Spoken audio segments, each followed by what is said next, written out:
අප යාළුවෝ දවසල කිව්වා එයා. ඕක කළා හරියන්නේ නැහැ.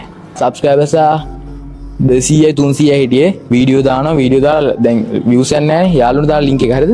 සමහරෙන් block කරනවා. WhatsApp එකේ block කරන ඒක link දානවනේ. දානකොට block කරන සමහර අය. ඉතින් එයාට link එක දානවා. එතකොට එයා block කරේ නෑ. කොහොම හරි මට ඒ දවස්වල කියලා තියෙන සෑහෙන්න. ඕකෙන් මොකද්ද ඔයාලා ඕකෙන් කරන්න පුළුවන්? ඔයාලා ඕකෙන් ගොඩ යන්න බෑනේ මොකක් හරි course එකක් කරන්න. මොකක් හරි වැඩක් කරන්න කියලා තියෙනවා. ඊට පස්සේ few years ago ඊට පස්සේ කොහොම හරි දැන් මේ ළඟදී කියන්නේ ළඟදී නන් නෙමෙයි දැන් ටිකක් කල් වෙනවා. මේ මට මං ගාව නම්බර් එකක්වත් නැහැ මොනවත් නැහැ. මේ මොනවාද Facebook එකෙන් message එකක් දාලා තිබ්බා මේ මගේ යාළුවෝ වාගේ fans ලා මගේ යාළුවෝ වාගේ videos බලනවා එහෙම කියලා. ඒක මට කිව්වා මතකද දැන් ඒකේ සින්දුවක් රැප් එකක් කියලා. ඔය කියන්නේ මෙහෙම මම ඉස්සර ක්ලාස් ගියේ පන්සලක.